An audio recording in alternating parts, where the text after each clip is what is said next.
মার্কিন পররাষ্ট্র দপ্তরের ব্রিফিংয়ে ফের উঠে আসলো বাংলাদেশ প্রসঙ্গ।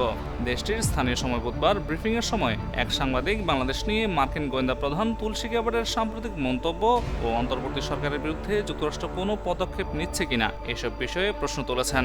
ওই প্রশ্নকারী বলেন, মার্কিন গোয়েন্দা প্রধান তুলসী গ্যাবার্ড বাংলাদেশে ইসলামী চরমপন্থার ক্রমবর্ধমান হুমকি ও একটি ইসলামী খেলাফত প্রতিষ্ঠার প্রচেষ্টা সম্পর্কে সতর্ক করেছেন।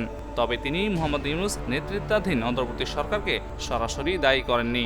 আর ইউনূস সরকার এসব উদ্বেগকে তীব্রভাবে অস্বীকার করেছে, এগুলোকে অসত্য বলে অভিহিত করেছে। এছাড়া গতকালও ঢাকা বিশ্ববিদ্যালয়ে খিলাফতপন্থী বিশাল একটি র্যালি হয়েছে বলেও জানিয়েছেন সেই প্রশ্নকারী। ওই সাংবাদিক আরও বলেন, মার্কিন সরকারের চলমান উদ্যোগের পরিপ্রেক্ষিতে যুক্তরাষ্ট্র কি ইউনূস সরকারের বিরুদ্ধে নিষেধাজ্ঞার মতো কঠোর পদক্ষেপ গ্রহণের কথা বিবেচনা করছে?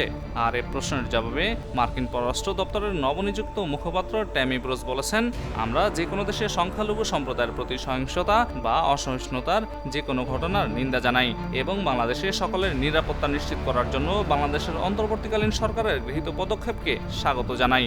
এটাই আমরা পর্যবেক্ষণ করছি এবং এটাই আমরা প্রত্যাশা করি, আর এটাই অব্যাহত থাকবে।